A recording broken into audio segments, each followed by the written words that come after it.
It's the Dub Talk Podcast.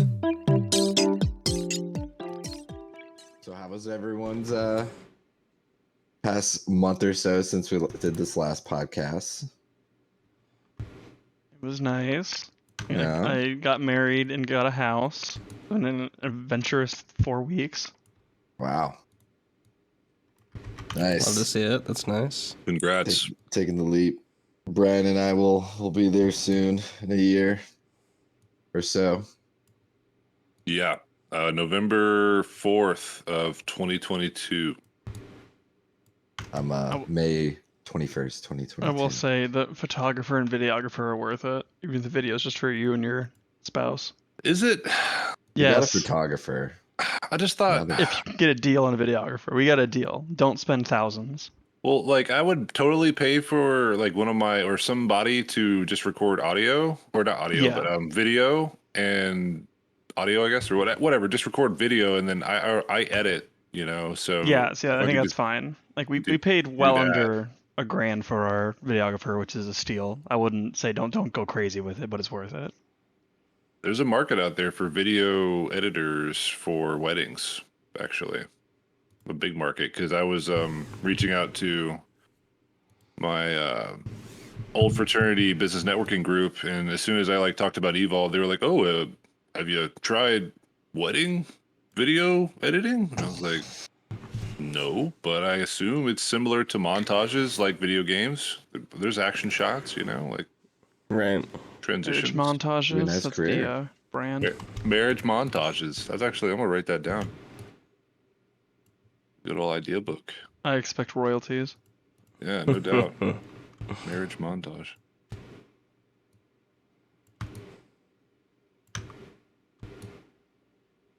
My life has been pretty good though, guys. I got a new car. Well, new to me. It's a Subaru Forester. Something I've always wanted a Subaru. I don't know. You know, I It's got gonna break down every 3 weeks. Hopefully not. It's a Hopefully not. 2014 with 75,000 miles on it. Really good, clean Carfax. We did a lot of research. Unfortunately, I'm back to having like a car payment, which sucks. Yeah. But Yeah. it's the price you pay for a reliable car, is what I'm telling myself. That's- So I forgot I also got a new car. nice. Well, my Dang. wife did. What'd you guys end up with? So because we were moving the title and stuff around just for mortgage house things, don't worry. We traded in our 2019 Honda Civic for a 2020 Honda Civic and Whoa. actually made money because of the used car market is so messed up. So we went from like the lowest end 2019 to the highest end 2020, and they basically paid us, and our car payment's cheaper than on the 2019 Nice. Very nice. You guys came out on top, somehow. and I'm assuming the miles per gallon maybe It's a little, like- little better. Can't beat it. 33 city, 36 highway. Wow. What color? Any Oh, we always do decals? white with tan interior, always. Ooh, Classy. nice. And it's got all the fun stuff. It's got the moonroof. It's got all the safety features. It's got the camera on the passenger side mirror, so you never have to have a blind spot when you're changing lanes. Very Love to nice. see it. Heck, man. I do have a backup camera now that comes with mine too. So Nice. It's a godsend. Really enjoys the finer things in life. I'm finally upgrading in the Bluetooth and all that stuff. I will say it's like because the 2014, it seems like it's like the like on the cusp of when they started doing that kind of stuff. So like the camera is literally like that big as you're backing up. So it's not the best, but it gives you something. You know? It's supplemental Yeah, for sure. yeah. See, I'm old school. I can't use those cameras, man. I don't trust them.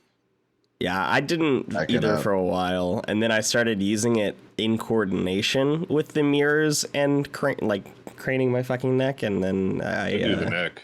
yeah, I do them all now, and it's like, oh, it's okay, it's a godsend. So now nothing will be in my blind spot, like on the lower back towards like the trunk area where the backup camera sees, and I got my sides covered, so it's good. I'm telling you, it's a great like supplemental feature. I don't trust it like with my life by itself, but I definitely utilize it.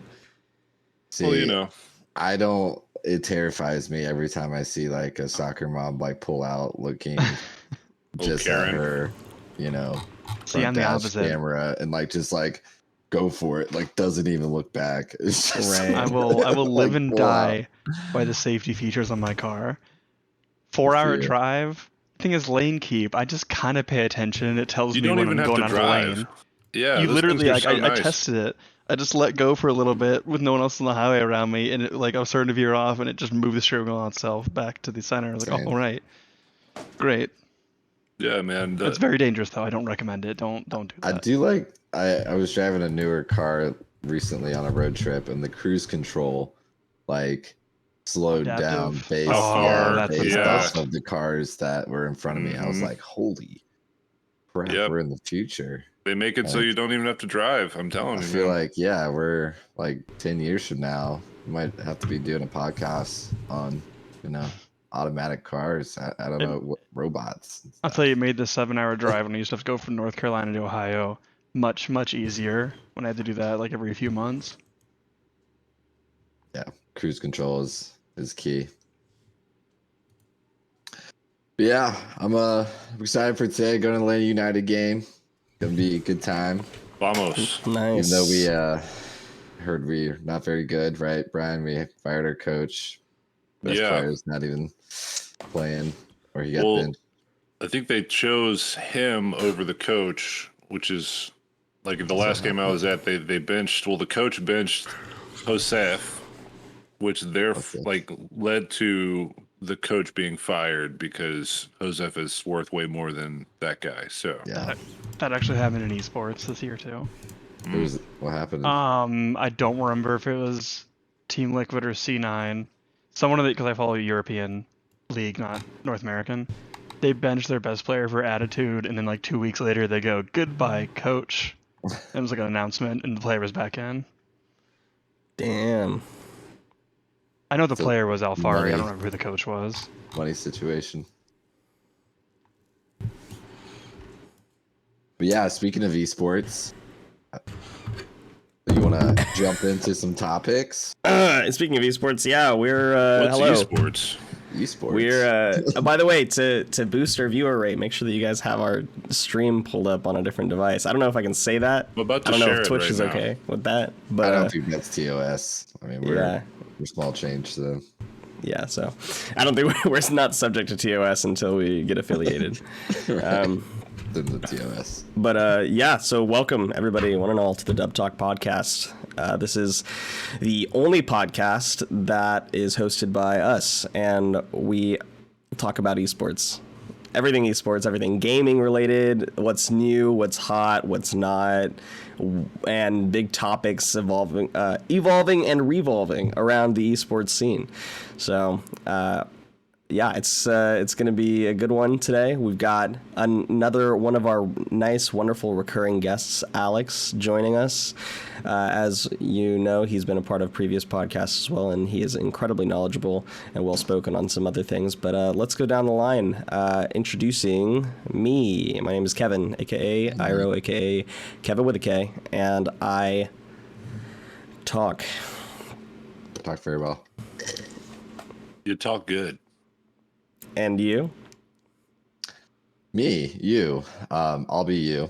My name's Jordan. I do some operations here at Evolve.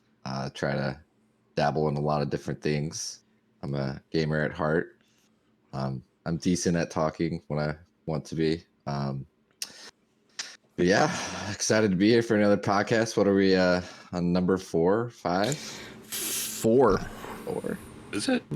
Yeah, something like that. 4th anniversary, we'll call it. But Yeah, maybe. yeah, it'll be a exciting hour here of esports. Definitely. I'm gonna pass it to you there, Brian. Morning. I am Bryan Sandler, the Chief Marketing Officer here at Evolve. I do a little bit of promotion, marketing, social media. I also talk like Kevin. I am excited to be here. This is another podcast in the books. Please come watch this live. I've already told all my friends, like, for God's sakes, this is entertaining stuff. Yeah, we put on some production here, you guys. We put in some effort for this. I mean, we have, like, these overlays. Come on, you think this is cheap? Yeah, this is not. I mean, we don't pay for it, but it's definitely. Evan, come on, man. Lots of resources. I mean, we need the money for the time Right. to make it happen. We need money. And then I already talked a little bit about him, but who are you, Mr. Bottom Right Corner? Yeah, bottom right corner. I'm Alex. I'm an article writer here, tutor. I build keyboards. I also work in a company that owns a tier 2 esports organization. I dabble in a little bit of everything. Oh, I'm also producing a game, doing that as well. Oh, nice. That's news. That's very cool. Is there information you can provide us about that at this time? I didn't think Give me so. 2 months. Okay, I'll okay, give me okay. 2 months and our Mainly the carrier, Kickstarter will go up. Just Our giving next us podcast. a little crumb. Yeah, a little That. Kickstarter in a Cool. couple months. Wow. That's Okay. exciting. Can we get a All right. genre? Card game roguelike. Nice. Single We'd love to player. see that. Single Okay, player. great. That's up my alley. We'll take that. Very nice. Well, with that being said, we're going to move into the pregame lobby. We're going to be talking about all the things esports related that aren't our main event for the day. So starting with esports news, we've got a few things on the list here, none of which are me. So I'll let Jordan and or Alex take it away. Yeah, so Shadowlands came out, the 9.1 patch recently. It came out on the end of June, and it's had some good success so far. At first, mainly the updates were for like the like torment levels, and then they've released the Chains of Domination, which basically provides like we got like a new zone, Korthia.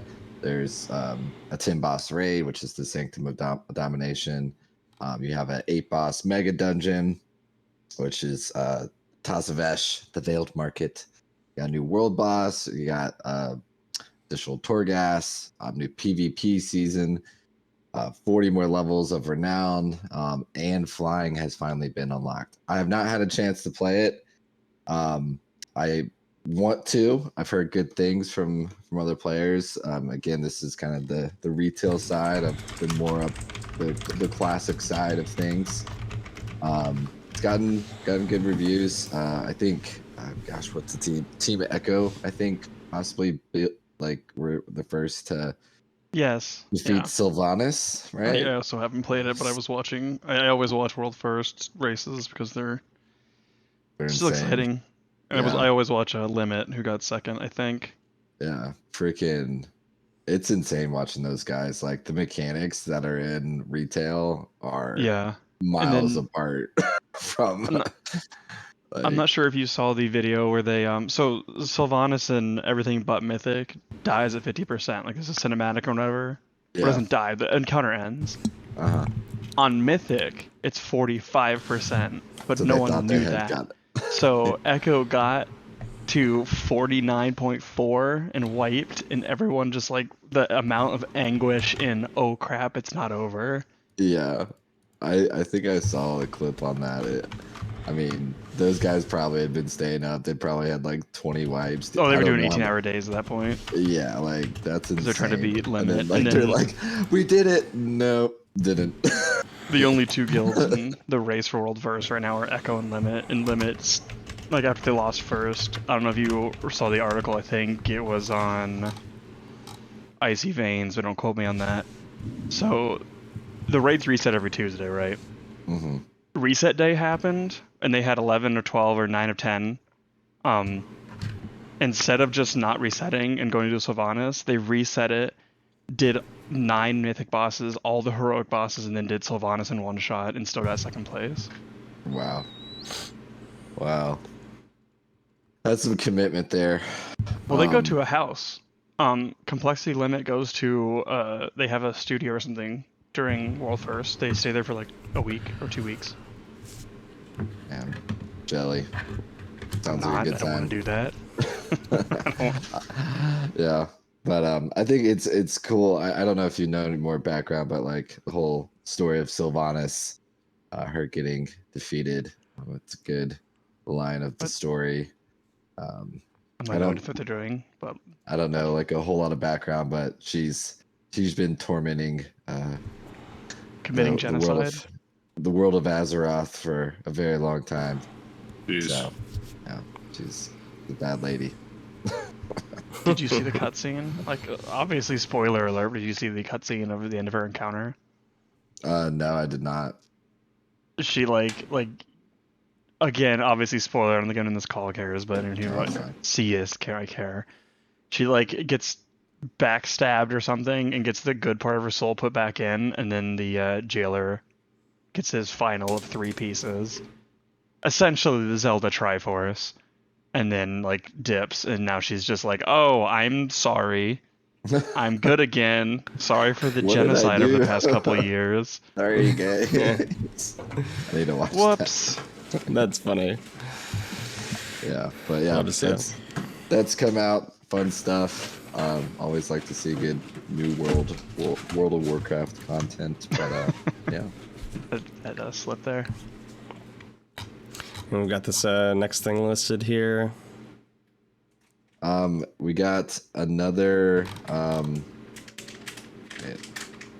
think that was probably supposed to be about Ashes of Creation, so I'm just going to talk about it. Well, it's I don't know. We got it queued up for later as well. But Ashes of Creation recently came out, or the not like the full Alpha, game. right? Yeah, the alpha came out. It's got good reviews. I wish I had a chance to play it. It is an MMO as well, but a lot of what people are saying is they're not sure about like the direction it's heading. I think I get confused between Ashes of Creation and New World sometimes because they're like supposed to both be like the So, Ashes of groundbreaking Creation game. is more like, I think it's more like Lineage was. And New World is more like ESO. If I had Gotcha. like given to, like, it's more so, it's not like you have a bunch of abilities and stuff to worry about. It's like you have like six weapon skills, 3 for each of your weapons. It's more action-y, an action adventure, akin to like Guild Wars 2. I kind of. It's hard to Yeah. explain. Whereas Ashes of Creation's like, this is built for the Lineage 2 people, the Ultimate people, who like wanted the actual experience of, I can go raid, I can go have a village, or I can just set up a little potato farm and run the potato market in the town. Sounds like a good time. I'm kind of excited to play it when it officially comes out. I don't know the exact release date. It's got a ways away. It's still in Yeah. pre-alpha actually. Right. New World, August 31st though. Yeah. That's Gotcha. gonna be a good time. And hopefully it stops killing $2,000 graphics cards by then. Right. That's There's already an terrible. issue with graphics cards, right? Like, Yeah, Mhm. it's something with, I don't know, whatever it is, EVGA already took a blame for it because they're sending out new ones the second someone puts in an RMA request. Like, they don't even wait for to get the old one back. But Yeah. it was some issue. And it's only EVGA 3090s for the most part. hmm. There's I was- like outliers in other places. You guys know Linus Tech Tips, the YouTube channel? Mm-hmm. Of course. So I think I watched a video about how I think NVIDIA is going to stop support on a bunch of older graphics Yes. cards, but like in reality, they can still do things. You know, they're not like complete hunks of garbage now. But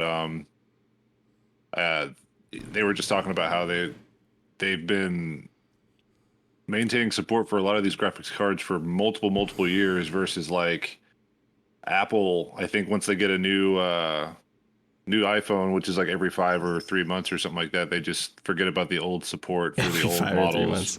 Yeah, it's ridiculous. I'd be happy to give you the actual rundown on that. I don't want to spend too much time on it, but Apple releases a new phone every year, and they usually have the software support phones up to 5 years from the release. And then they consider their phones that they service, like they're happy to service phones and computers that have come out within the last 9 years, but after 9 years they're considered legacy or Obsolete. vintage or whatever, and they can no longer service them. So they actually do support for them for quite a while, but the software is not optimized for phones that haven't come out within the last 2 years. So I mean, that's a pretty big disparity. Yeah, 2 years. It is. I mean, geez. It is. I mean, it still works and it's still very like normally functional. It's just slower on old phones.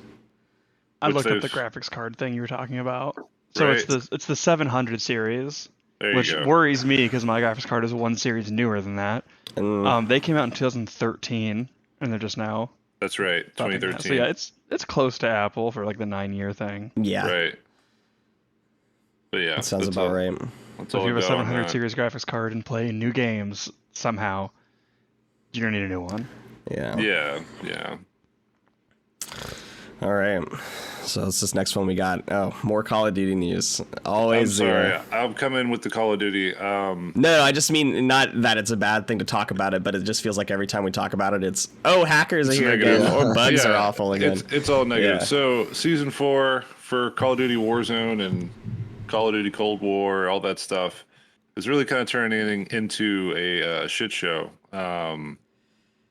They initially added like these like buggies that were in Warzone where they have like a big Bertha that has a shop attached to it and a turret.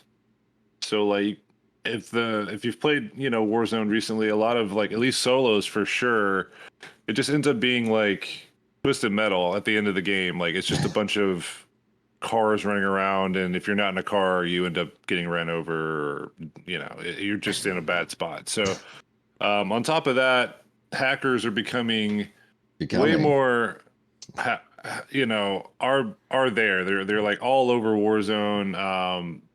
There was a article I saw that came out, I think, let's see, this one was on Envin Global. There's a machine learning hack that's in a lot of first person shooters now. It's ridiculous. So like the computer is learning how to cheat even better now than ever before. I don't know how to describe it. Like, why is it worse? That this article is why is the new machine learning hack worse than others? But it just basically machine learning means that it's always going to kind of pick up and find the best way to do something. Like the computer will smarter and smarter. become smarter and smarter and smarter and use AI and all that. You're gonna have like the Terminator, eventually playing Call of Duty for you, and it's almost so going there's to be no way to really control the hack. right. Each time they try to fix it, there's another. Well, they evolution of try. it. So, right. So what Activision tries to do is, okay, well, we'll just do like a big ban on a bunch of hackers, right, or a bunch of cheating accounts. Instead of implementing an anti-cheat software as like a partner program. Yes. So this article Which is what also most FPSs do. right on PC Gamer. They did over 500,000 cheaters were banned from Call of Duty Warzone last week, and this was 5 days ago. Which, okay, 50,000 compared to like how many people are playing that game right now, maybe less because of all the like. I think there's a lot of streamers that are getting pretty fed up. Like, I don't know. I go back to Dr. Disrespect because that's who I watch the most, but I've seen Courage complain about it. Doctor hates this fucking game. It's so boring, and a lot of players are stopping to play Warzone just because of all the issues with the cheats and the hacks, and it's just I don't That's know. what bothered me like from month 2. I like couldn't stand it, man. And also like it's not like I feel like hackers has some like anonymity behind it. Like there's so many like streamers and like professional players that you like see that are hacking, and Yep. it like ruins tournaments. Like it's a virus in the industry, and people, I'm sure people like, you know, they want to be popular in the game and, you know, want to show their good gameplay, so they're gonna see if they can get away with it. Yep. So, It's becoming a real problem, and it's going to be a problem in not just Call of Duty though, in a lot of first-person shooters with this new machine learning software that will find the best way to cheat on your video game, and it's just basically going to end up being a hackathon or a hack off. yeah. Like whose cheat is better, and if you're not at least using something, then what's the point of even playing, right? But Right. that's a sad day. I think if it would, like Kevin was saying, they need to invest in some sort of anti-cheat software as opposed to like, oh, we're just going to do a ban wave and that'll take care of all the cheaters. But in reality, they just make new accounts and do it again. So Yeah, like you have to, if you're gonna do it that way, you have to be like really on top of it. Like Ubisoft does that for Rainbow Six Siege, and even then, it's still like there's still hackers that are fairly regular up at the top or up at the higher ranks. They do ban waves like. It feels like I see a ban wave come through every hour when playing Rainbow Six Siege. Like they'll show you on the screen like all these people that get banned, but even then, I mean, the hackers are still like a problem. But then you have games like Valorant, where Riot's implemented their own anti-cheat software, Vanguard, that you have to have running on your computer to run Valorant. And then you've got like other games like, I mean, I know Dragon Ball FighterZ and Hunt Showdown. I know Dragon Ball FighterZ isn't an FPS, but they both use Easy anti-cheat, which is a big up and comer in the anti-cheat market. So there's software out there that exists that you can implement. I don't know if it's a money thing or why they're not, but they need to get with the program, because people are always going to enjoy Call of Duty, but I think the second that Halo Infinite drops, there's gonna be a big shift. It's not gonna be like Exodus, but I think it's gonna be a big shift. Yeah. I agree with that for sure. Yeah. But all I got. we'll talk a little bit more about Halo Infinite here in a minute. Somebody want to talk about this last piece on their esports news before we move on? Yeah, so I just put this in there. Final Fantasy, as far as MMOs go, has like, I forget exactly when this latest Final Fantasy came out. It's The been servers around can't take for it, a man. minute, but the amount of popularity that it's gotten in the past 2-3 months has been insane, especially with like streamers like World of Warcraft streamers like Asmongold and Esfand like switching over to play that full time. Like they bring their whole audience over there. I think when Asmon like first logged in, there was over like 200,000 viewers that he had, and many of them were like obviously like griefing him like they always do and like trying to ruin his gameplay, but like you can tell like he genuinely loves the game. I haven't tried it yet. I've been up WoW's. I've just been playing too much WoW to really try and even consider it. But I'm more and more thinking about it because I'm kind of running out of content in WoW before the next release. But I just think it's interesting the power of like it's been a popular game, but when these big time streamers all of a sudden make this shift to start playing it, like everyone started playing it. Like all my raid all the time is like talking about Final Fantasy and how good it is, and just like the influence that a streamer can have on like their audience and make a game pop, like just blow up all of a sudden. I mean, they even like, I don't know if you're watching the Olympics, but they were playing some of the Final Fantasy like theme songs in the Olympics. Nice. So, I don't know if it's marketing that Final Fantasy is doing or just good timing, but I just think it's fascinating to see this like massive shift, and everyone's saying that Final Fantasy is the giant killer. I mean, they're a giant in their own way, right? They kind of died off since WoW came around, but yeah, they've definitely, like I feel it within WoW. Like everyone's like where is everyone? Like the game's dead. Like everyone's playing Final Fantasy, literally. Like I I'm look at my definitely interested to Discord. see where this develops. As we're seeing with the FPS scene, I want to see where this develops. Yeah, it I think like it's definitely has a chance to kind of skew the audience or players to be less for Warcraft and try Final Fantasy. We'll Absolutely. see. But yeah. Well, then we're going to get right into DLC. DLC, downloadable content. This is games that you can get right now. They can be new games that have recently been released. They can be old games that you're just hot on right now. I have two that I want to talk about. I listed one here. The first one is the most topical one, Guilty Gear Strive. It's we talked about it being an upcoming game on our last podcast, but it's out now. It's been out for about a month or so. And it's ArcSys's new fighting game under the Guilty Gear franchise, which they've released like a ton of Guilty Gear games already, but this is the most recent one, most geared towards new players. It's a low barrier to entry in that regard, and they're actually releasing their first DLC character for it in about a week for general release in 3 days. Well, from whenever you guys are watching this. We'll see, but it'll probably be out by the time that anybody listens to this. Gold Lewis Dickinson is the new character that they're going to be releasing. But that aside, incredible fighting game. It's a one-to-one fighting game, 2.5D fighter, kind of like Street Fighter you would expect. Actually, it's not. It's an anime fighter, I'm pretty sure.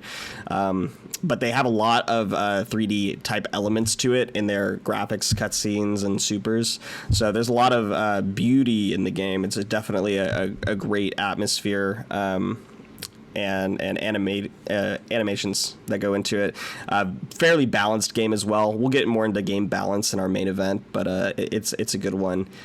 An 87 on Metacritic as well, guys. Yeah, it's a solid game. I got into it. It's fun. The characters are all very unique.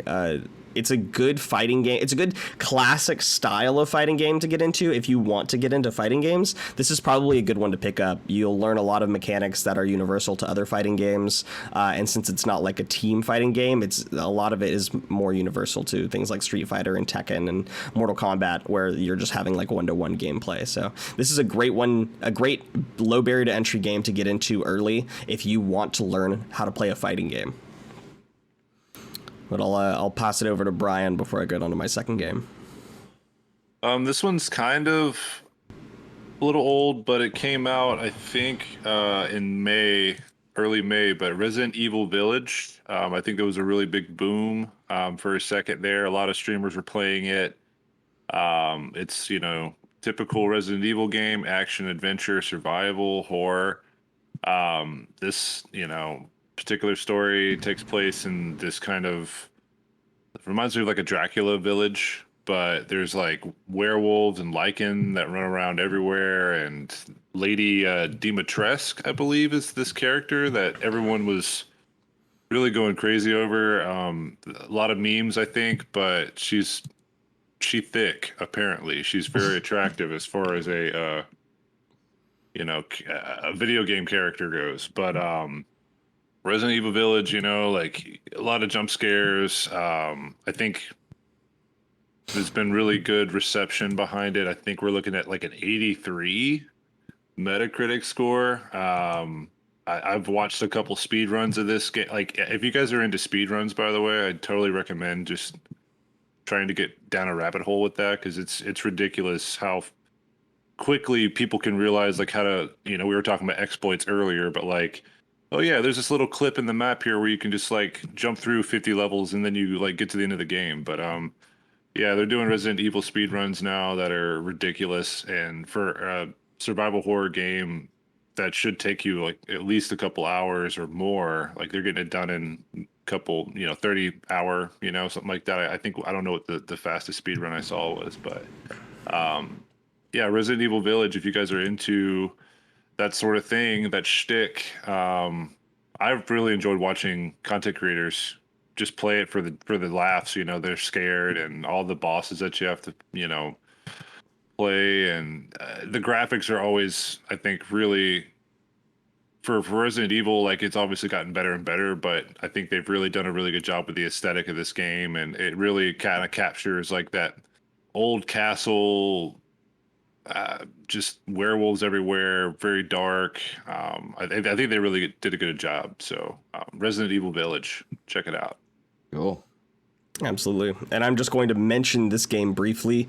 I think it's worthwhile for everybody to go check out and honestly play because it's amazing. Hunt Showdown is a game that's been out for a couple of years now, but beautiful FPS game, incredible atmosphere, incredible theming, art. It's a competitive PvP and PvE style game. And based around a first-person shooter platform. But I'll do a big spiel on it on a future podcast. It's definitely growing. They're doing a lot of patches, a lot of development, and keeping up with it fairly regularly. I think it's an incredible game that everybody should check out. But yeah, I'll do like a bigger rundown of it on a future podcast for sure. I think it's just worth getting on everybody's radars because there's starting to become a competitive scene around it as well. Nice. All right, let's move into... actually, does anybody else have a game that they want to talk about that's out that they're vibing on? I should just want to ask before. Vibes? No. Cool. Well, we'll move up to the queued up section. So these are games that are coming soon. Kind of talked about. Yeah, we talked about a couple of these. But I'll pass it over. You guys want to talk about Battlefield, maybe? Yeah. We talked about New World and Ashes of Creation a good bit, so yeah. Yeah, we talked a little bit about Halo Infinite as well, as much as we know about it. So, Battlefield's coming out with another game finally. It's Battlefield 2042, and developed by DICE, published by EA. It's looking to be pretty exciting. There's a lot of really. I think the one thing that Battlefield has head and shoulders over Call of Duty are like the environmental responses to a battlefield. Like the way that the buildings will crumble if you run a truck into them or blow it up with an RPG. The Frostbite engine on that game is amazing, and from the early peaks and little teaser trailers that I've seen, it looks really good. I think everybody's really just wanting something new, like we kind of talked about earlier with the state of first-person shooters and Call of Duty, and let's hope Battlefield delivers. It's saying right now it's going to be able to support like their multiplayer with like 128 players. Prepare for unprecedented scale on vast environments. So, really, hopefully this is going to be a really great experience for everybody. A new change. Hopefully our graphics cards can run it. Yeah, that's what I'm worried about. Whenever they're saying all this stuff, I mean, that concerns me a little bit. Right, large-scale battles on 7 massive maps designed for the all-out war experience. So. Yeah, get your graphics cards. Good luck. I would delete as much crap off your computer as possible if you're trying to play a PC. Sounds cool. But yeah, it should be an exciting new release. I agree. All right, let's move into our main event. This is where we're going to talk about the main thing we really want to dive into. Usually these are themed around, some sort of thing that we've been seeing in the esports scene lately, or just big controversial topics that exist in the esports scene. So today we're going to be talking about game balance efficiency. So the most efficient way to balance your game, to keep it entertaining, to keep it level in the esports scene. There's a lot of different things to consider when balancing a game. So things that brought this up in my mind is that I see tier lists floating around for pretty much every game that I play, and every game that anybody plays, tier lists will be floating around, like from S tier to D tier and F tier, and it can be anything from guns in a first-person shooter or characters in a fighting game. I mean, you see these things everywhere. I mean, content creators, your favorite content creator has probably made a tier list for a game that they play, and it's for good reason. I mean, it's entertaining, obviously, to rank things in order. I like ranking things in order. It's fun, but it's also in some cases relevant to your success in the game. And I think that's what we want to talk about today, is like how important are things like tier lists? How important is the game balancing around things like tier lists? I think the easiest one to start with is probably League of Legends. You don't often see tier lists floating around in League of Legends because of how many characters, the sheer number of characters that exist, but a lot of popular websites like Mobalytics and Pro Guides and just I'm sure I can think of a lot of other ones, but they do a lot of like these are the best characters for each role type of thing, and it's relevant there because there is definitely a priority list depending on what types of comps you're trying to put together in League of Legends. Some characters are going to be better than others. But with the sheer number of characters in League of Legends, 150 or something like that at this point,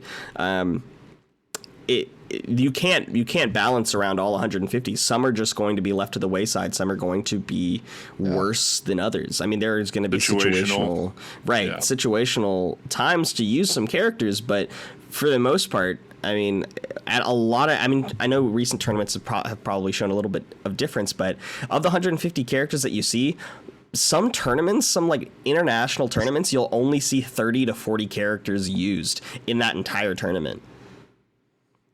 Because of just how sheerly like better. Well, Yeah. Yeah, I if you think- don't use them, you'll be at a disadvantage. compared Yeah, to the everybody tournament else. aspect's a hard metric to use because that's like you'd think even Worlds is a couple hundred players at most. I mean, is it even a couple hundred? 100 players at most. Mm-hmm.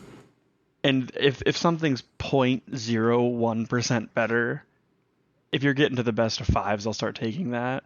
Mm-hmm. However, I think like, not to just be argumentative, I think like Worlds last year had almost every character played at least once. That is true. That is It's true. just when Worlds last year was incredible. When you get to game 4, game 5 of best of 5, people start going, okay, I'm not going to try to cheese anything. What's the best? Right. As long as the average player, I think, can play, I'd say 85% of the characters, I'd be personally okay. Anytime that you can have a team of 5 or more entirely unique characters, not like a game like Valorant where the characters are unique but the guns aren't, but entirely unique skill sets. So in a game like League of Legends or a game like Overwatch, pre them forcing you into roles, cheese strats are incredibly viable. And so, yeah, Jesus.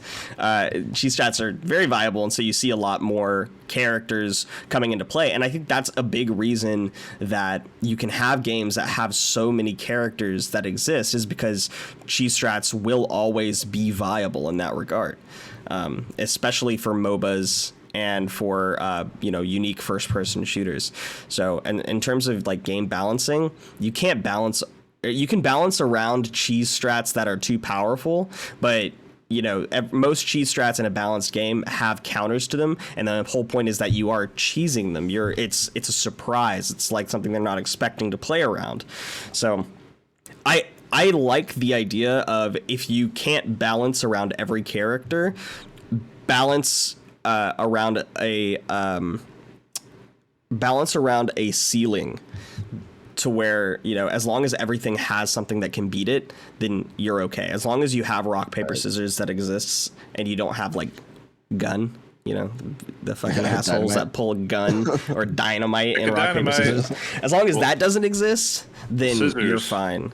And Scissors. so that, Scissors technically beats dynamite, by the way. Just had to throw that in there. That's hilarious. Yeah. Scissors doesn't beat gun though. No. But that's where you get the MacGyver. It does. So most MOBAs are good about that. Most MOBAs have upwards of 60 characters in them, and so they don't have to balance every individual character around the entire game, but rather each individual character around their purpose in the game. Then you come into a couple of things, right? League of Legends does that fairly well. They have their ups and downs because you can only do so much when you have so many characters, and you're continuing to release characters every few months. And then you got a game like Overwatch, who I mean, I'll let Alex speak to this more, but they released a character under their old system of being able to play any grouping of 6 characters that you wanted. They released a new character, and then there was some running amok that involved that character. And then they approached it a different way. They approached their balancing around it a different way. Do you want to talk more about that, Alex? I know, it's hard. I know, you're right. Sucks. And they had to do the 2-2-2 meta, which made sense, because they released the infamous Brigitte, which was basically a tank and a healer at the same time, and created a comp after a team called Goats, because the team is called Team Goat, where you went 3 healers and 3 tanks. That was the meta for 2 years, and they tried to create characters just to dethrone this meta, and they just kind of folded it, like Baptiste Yeah. was created and was like, oh, this will counter Goats, and then the team goes, no, we're just gonna fold it into Goats, and now you made it stronger. This happened long enough and killed enough of the scene. They literally, during Overwatch 2 now, it's 1 tank, 2 healers, and 2 DPS. Their balance is now based around, you can't do this thing that we did because we made it impossible, rather than just saying this character's imbalanced, we're not going to have it anymore. Like Riot, for example, when they rework a character, they have taken, who's a good example? Swain's a good example. He was problematic. He had a rework. It's a different character now. Like, there is literally not a single thing from old Swain to new Swain. And the same thing with Aatrox, I think, was changed a lot. Where they're just like, okay, I know people loved that. It broke our game. We had to literally nerf it to make it so it's like a 60% win rate, or a 40% win rate. No one plays it. And that's like the difference in mentalities. Blizzard just kind of like leans into it. They go, we didn't screw up. It's the players that are wrong. Right. Well, no, you killed your game because you did it. Well, like, that's a good point, Blizzard. right? Because there's a few different approaches, but like, gamers are going to try to find the best way to do anything, right? And especially if it makes their time playing the game easier, so they're going to find a way to they're going to find a way to exploit it. And I think you made a good point as far as it's kind of up to the developers of said game. How quickly are they going to address these problems? Are they going to persist over months, weeks? How responsive are they, and noticing okay, we're listening to the community feedback, this is an issue, this is what we're doing to address it, or they're just we're gonna see how it plays out and you guys have to deal with it for a while, Another good example is that, so I play League, I dabble in League still. I'm a Quinn main. When she first came out, she was a ranged character whose ultimate was to become a melee character. Now, everyone in this call, if you don't play League or not, can understand why that's going to be hard to balance. And 3 years after she came out, which is a reasonable time to be in development, they reworked it. They didn't sit there Brigitte has been out for, crap in the spot, I don't know how many years, and they haven't done anything, and stuff like that. Yeah. It's just the mentality. Right, you were saying, is it the players? No, you guys are stubborn. We made this perfect character / game. You'll have to work around it. Or no, players are smarter than you think, and we're just exploiting your errors, right? And don't get me wrong, right? It's not on a pedestal. They have definitely people found fun builds and have been guess what? We took off the magic ratio of this ability, so quit doing that. Yeah. I mean, it happens a lot in League of Legends. I mean, one of the first ones that I can remember is AP. So AP is ability power, which is the magic damage versus the physical damage. And so there's a character called Master Yi who he's known for his Alpha Strike, which basically he goes invulnerable and invincible or whatever, and just hits 3 or 4 targets in front of him. With a quick strike, and then goes back to his original location. That used to have an attack damage and an ability power scaling to it. They had both available to it. So what people did you're supposed to use his sword to attack people for the most part, like just regular melee attacks. But so what people did is they just stacked ability power on this guy and just did alpha strike with him. And then if you attack things, you get a lower cooldown on your alpha strike. And so he would just keep alpha striking. And so AP Master Yi was a massive meta when he was meant to be a jungler or a top laner. People started playing him in the mid lane, where you usually play like mages.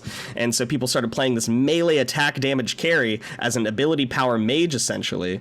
And so Riot, after about a year of that happening, said, you know what, no more ability power for you. And they took off his ability power ratio from his alpha strike. And then they eventually like reworked the character a little bit. But that's spontaneous. I mean, I think that sparked Riot starting to instantly, well, that and the Kasten issue, where Kasten was 98% pick ban in every tournament and in regular ranked games. He was 98% pick ban because he was insane. So they reworked him too, and they rework Rise every year. So they just rework the characters and fix, nerf the characters that need the nerfs. They are very willing to be like, you know what, we fucked up. Let's nerf this guy into oblivion. They would much rather do that than make their game unplayable or change their entire game's mechanics, which I mean, like they'll literally go to extreme lengths to change their entire game's like mechanics to ensure that it's still playable without changing their game's like integrity or forcing the players to make sacrifices, because the players never make sacrifices with these changes aside from having to not play the same character anymore. Whereas in like what they did with Overwatch, now you're forced to queue up for a specific role. If you queue up for DPS, as one of the 3 roles that exist, if you queue up for DPS, your queue times are 3 to 4 times as long as if you were to queue up for tank or healer. And then they give you like incentives to queue up as a tank or a healer. It's I can't believe they did that. And now I only play the arcade modes in Overwatch. But I like role queue, but I'm in the minority there. I like that you have to do that. Just similar how to in like League or Dota even, you have specific lanes. So like you have to queue up for in League, top lane, jungle, mid, bot, or support. It's the same idea to me. It helps me understand I'm not going to go into a clown fiesta quite so much. But consider this, and this maybe doesn't affect you as much as it does the majority of the player base, but consider that in role select in League of Legends, they also limited you to a certain champion pool. Yeah, see, I get that, and I hope that's the issue do that I something in Overwatch 2, assuming it ever actually comes out. Yeah, I definitely like the role queue. I don't mind like setting your intention to play a healer, setting your intention to play DPS, reporting somebody if they troll, like that type of stuff. I absolutely like that. I loved role queue in League of Legends as well. I just don't like being limited to what types of strategies you can choose to run based off of what the game is telling you can do. It just feels incredibly restrictive. Yeah, they have the role queue in more recent versions of like WoW. Like the looking for group tool had that, and I think it's a really great feature because it just makes it gives you a better ability to create a group quicker and find people and like find the group comp that you're looking for. But like you said, kind of limits your ability to like do other strategies. Like in Classic, you don't have that. So all of a sudden you find this like meta all of a sudden that happens where people are doing like, they'll do like these big massive pulls. So instead of having like 1 tank, 1 healer, 3 DPS, they might have like a paladin tank and like 4 mages. And I'll just go run around the whole room and like pull up all the mobs, and all of a sudden we like clear the dungeon. When it was supposed to be 30 minutes, we might clear it in like 5 to 10. And it distorts the game in a way where you're like, I didn't get the full effect of this dungeon. I'm just trying to clear it as fast as possible.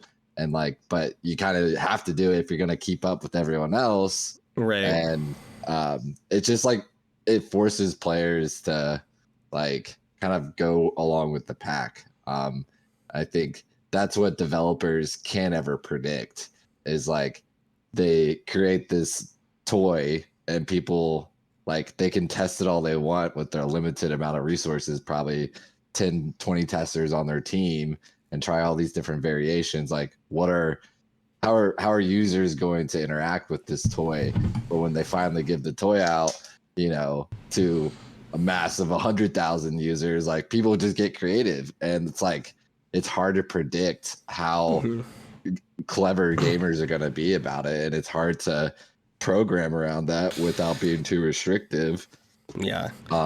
I think, and this is only gonna like keep getting more and more as gaming becomes more popular. It's gonna be a challenge for developers to step up and keep balancing. It's like how often do you want to put out those fires? Like, because it's the cost to that. Like, every time you got to rework a character, like it's not like free for that company, like. And we're not under any illusions that Blizzard doesn't have the resources to make this happen, but a smaller company, right? Yeah, exactly. But that's the issue, is that, and I wanted to talk about this in a different podcast because this is something that I'm passionate about, but they're limiting the creative expression of gamers. And I think that people come to this like conclusion that, like in regular sports, athletes, fall under a specific rule set for the sport that they're playing, and then all that they do is they optimize themselves around that rule set. May that be that they work out more so they can get stronger to do, greater things, or they continue to run so they can get faster. Come up with as much as they can, I guess, creative, play, but ultimately they just optimize themselves within that sect. Gamers, you're using a mouse and a keyboard. So there's the only amount of things that you can improve is your hand-eye coordination for the most part, right? Everything else is creative expression in the game. Everything else is like creative mechanics in the game. And so like, without having a game that strictly revolves around mechanics alone, like an RTS, then you are, you have to be able to express yourself creatively. Sure. You can only get so good at specific things in the game. There's only specific combos that you can do in League of Legends, for example, with characters, specific mechanics that you can do that, there's a maximum to that. So creative expression is what you have left to exist in. First person shooters, I mean, you can get as good as you can, like you can become as good at shooting as you can. But that's it. Like that, you have to be able to express some sort of, because gaming is art. And so that's something I want to talk about in a separate podcast, is that, being a competitive gamer is in its own way being an artist. It's a lot of creative expression that separates the best of the best from those that are less. But I think that's an important limiting factor. Yeah. I like that little phrase, best of the best. Separates the best from the best of those that are less, something like that. How'd that go? I don't remember. It wasn't intentional. We'll record that. You need to write that down. Someone. Yeah. That's good stuff. Just real quick, though, I wanted to touch on balancing, and I hate to go back to it. COD, they are kind of under the same thing as far as, we're going to release new weapons after every season, and these are quote unquote going to be balanced, but we all know that never happens. But I think what was kind of what we saw at our AGS tournament was during that phase of the game, it was very heavily surrounded by Cold War guns, the other franchise or the other title from Call of Duty Cold War, and unless you bought the game, you weren't going to be able to, level up those guns and be competitive in a Warzone setting, which was free. I think it still is free for everybody, but that's sort of a little shisty in my opinion. Like, they're releasing or developing a game to where these weapons are going to be better at the time, right? And like the only way you can actually use those weapons is if you buy this game. So it's almost forcing people to adapt to the new game that's coming out, right? Like Cold War versus just having Modern Warfare. I think nobody's playing Modern Warfare anymore, even though the game, I think, just came out. How I'm just trying to see compared to when. So October 25th, 2019 is when Modern Warfare came out, and then Cold War came out pretty recently. Just want to make sure. Yeah, so November 13th. So about almost a year, they're basically forcing people to kind of transition into using or buying the Cold War game so they can kind of catch up with everybody else. Otherwise, you're going to be at a severe disadvantage. Now, is that balanced? I don't know. I mean, I think that they've done a little bit more balancing to make those Modern Warfare guns more viable in Warzone, but I think it's always going to be difficult when you're trying to combine in this case, right? Like, I don't know if there's another game that applies, but Modern Warfare and Cold War into the same game under the same mode, but they run almost like two different games completely. So there's going to be gaps. There's going to be, issues as far as balancing goes for weapons, but as far as, I don't think it's right to force players or a player base to adapt by buying another game in order to be competitive. Yeah, that makes sense. That's definitely an interesting thing to talk about too, is that whenever your game is now balanced around DLC, essentially. Yes, yes, exactly. It's like we're getting into pay to win. Yes. Right. Which go and watch our previous podcast about pay to win games. But it's in the same vein. Absolutely. Yeah. Should you be forced to, put in additional resources to resources that are out of the realm of the game itself? Yes. Like, it's not something that you can put more time into in the game and be better at. I mean, you can, but it's going to take you a lot longer than somebody that can just drop some coin. Is it okay to balance around DLC? Yeah. I think that's a big conversation that does extend outside of, even though like the big example is, do you want to drop $80 or whatever on Cold War to unlock the things that you need to unlock? There are similar things like, do you want to drop $5 on an additional fighting game character because that fighting game character is better than all the other ones? Paywall. Yeah, paywall. I think most developers don't live under any guises. They understand that they cannot balance their game with there's a difference, by the way, between a character being the best and a character being broken. You can have a character be the best, that's DLC, but as long as there is counterplay to it, something that can exist, that can win, that isn't providing like overall an inherent advantage because you have that character, then you can balance around that. But if something is broken, like this character objectively wins 75% of the time, like no matter what, you have like an overall inherent advantage. You have to balance around that, and that's what most fighting games do. Like, and this also kind of leads into another topic I wanted to talk about under this, which is how often should you balance your game? How often should you patch your game? Dragon Ball FighterZ is the example that comes to mind for me. They decided during their third season, I believe, it was either their second or third season, they decided that they weren't going to release a balance patch for the rest of the year. They released their DLC character. They had, I think, one or two more DLC characters to release by the end of the year, and they said, we're not balancing it anymore. The best character in the game. For that? It's actually very interesting, and I like it a lot now in hindsight. They released, so there's about 40 characters in that game, by the way. Maybe 40, 50, something like that. So they released a character, GT Goku. It's Kid Goku. And that character was incredible in release. He had a lot of tools that other characters didn't have.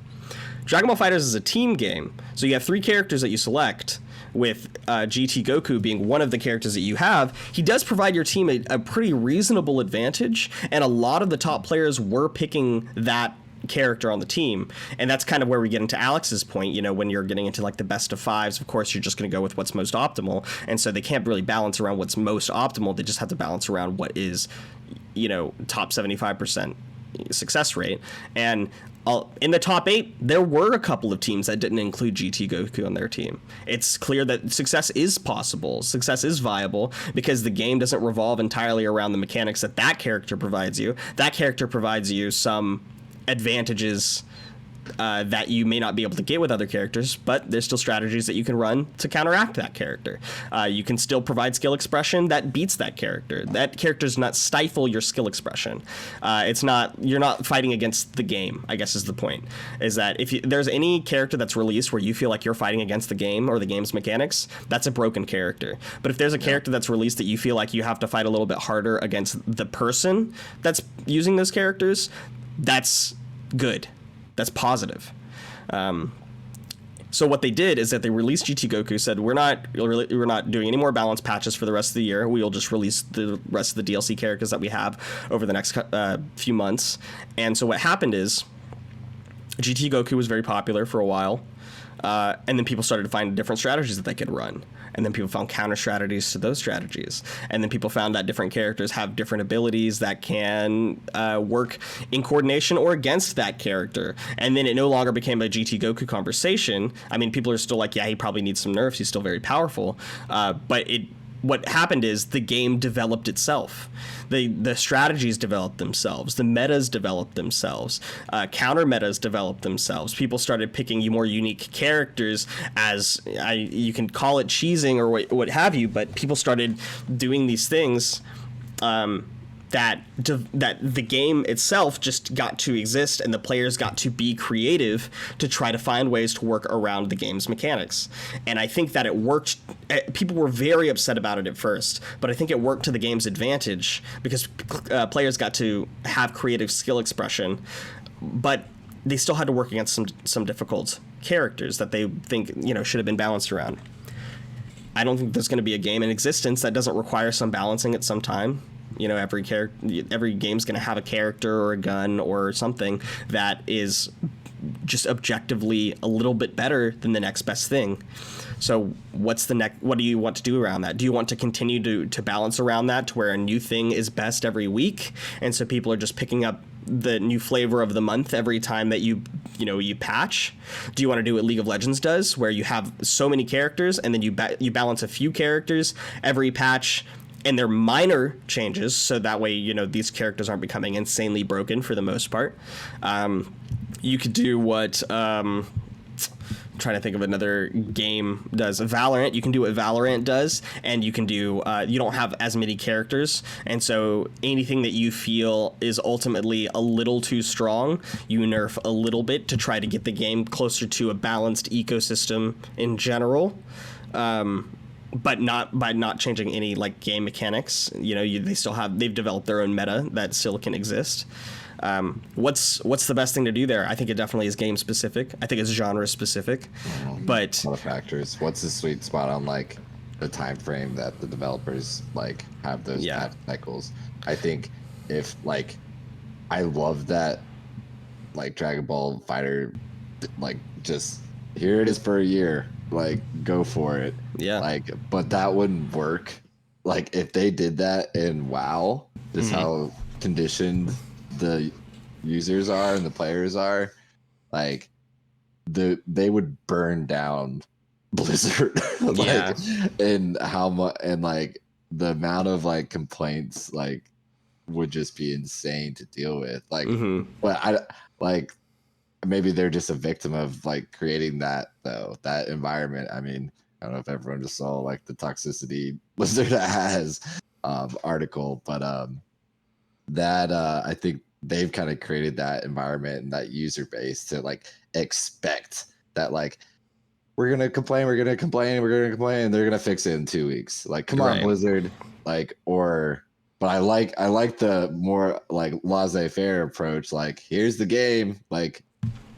Go play with it type of situation. Yeah. It's just and I personally think that if League of Legends, even with all of their characters, chose to not patch the game for a year, given that there's nothing insanely broken in the game at the time, sure. I think if they chose to not, balance the game for a year, people would start to get really, really creative.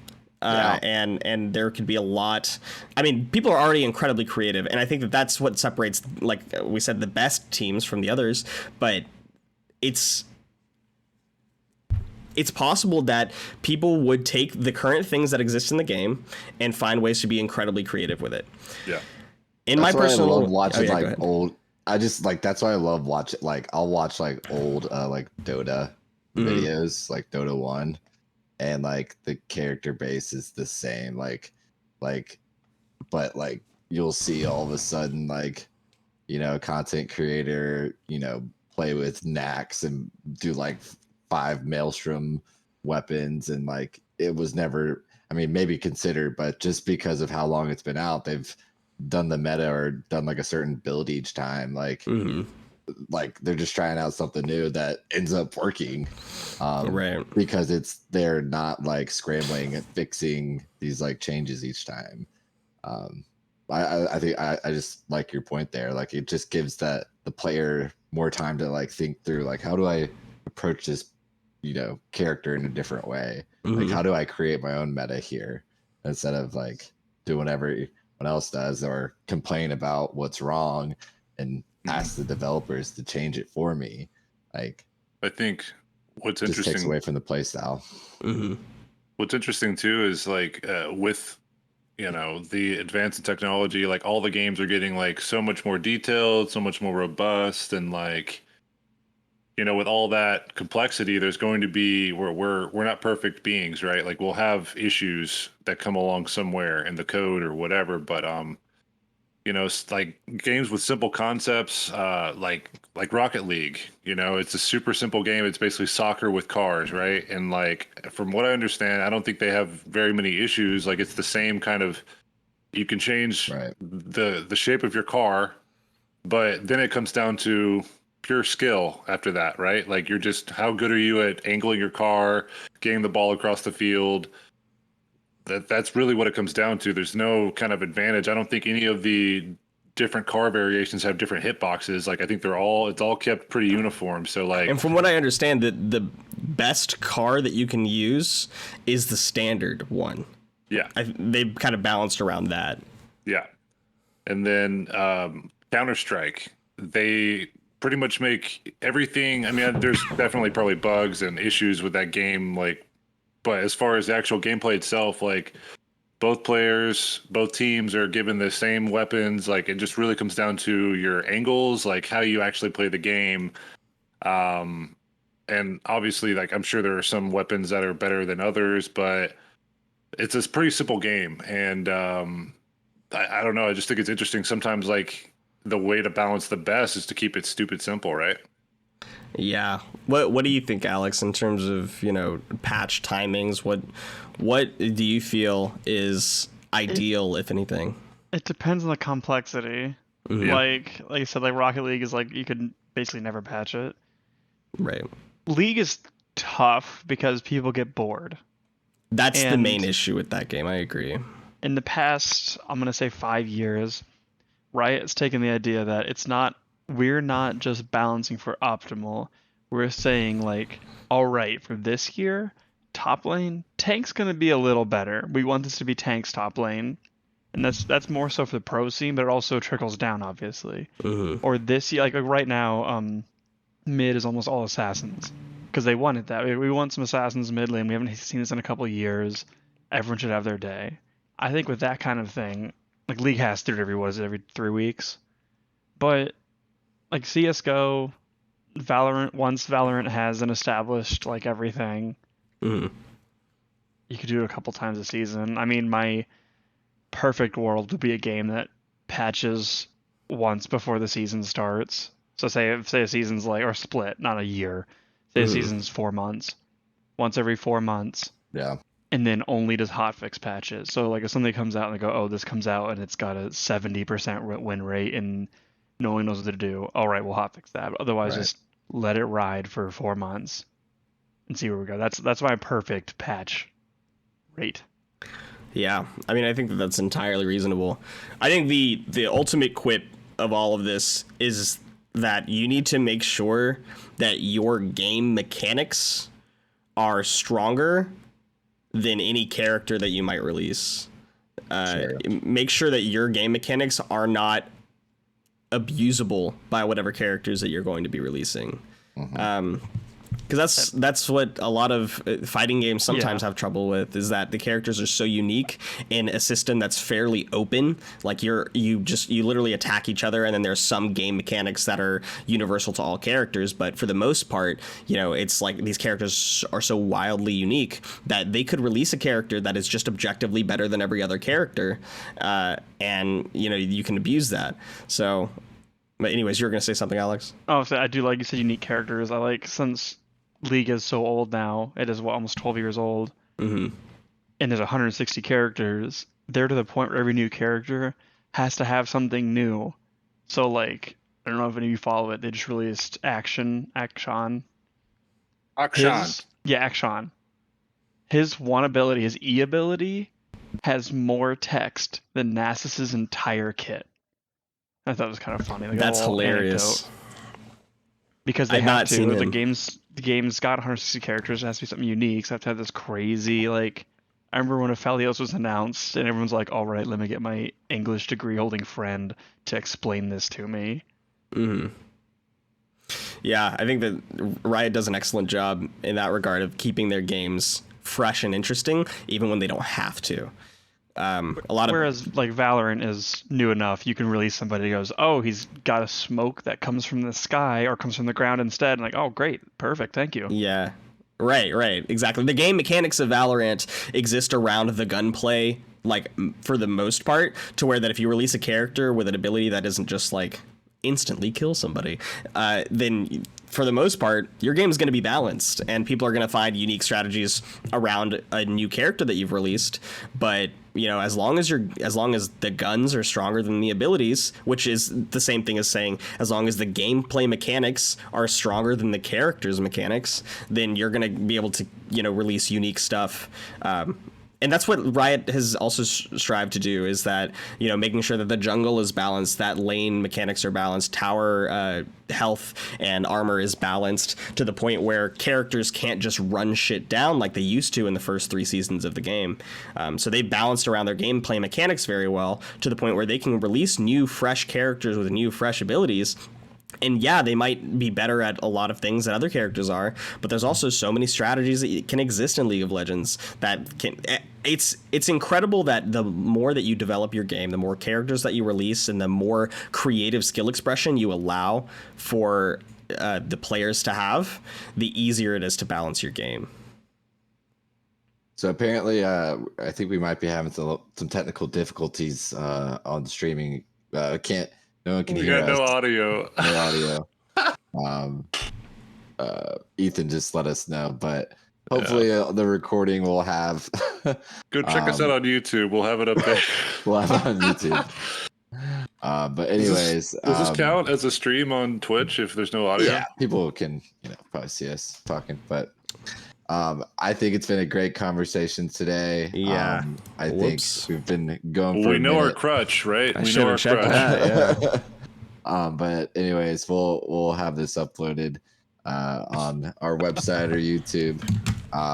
But yeah, it's been a solid podcast today. I love the conversation. I think we kind of stirred the pot for some future topics, alluded to some past topics as well. One of my other closing remarks, again, Bryan, love the man mullet bun, whatever you call that thing in the back of your head. Yeah, man. Love it. Alex, appreciate you showing up today. I know it was last minute, but I always enjoyed chatting. You got a ton of knowledge about games in general, so love having the conversation with you. Kevin, our fearless podcast leader, thank you for shepherding us through another wonderful podcast with your velvety voice. Absolutely. This was a fun podcast topic, and we'll continue to come up with fun ones in the future, and hopefully less technical difficulties. And yeah, we're going to get better, y'all. We're going to get better. Just hang in there, guys. Just try to read our lips, and we'll try to, have this up on YouTube so you can check it out. Go check out our YouTube channel, Evolve YG at YouTube, I believe. Cool. Thanks for coming, Alex. Yeah, thanks for Alex. having me. I'm always happy to join. Okay. All right. Y'all have a good one. Have a good one. Bye. Adios. See ya.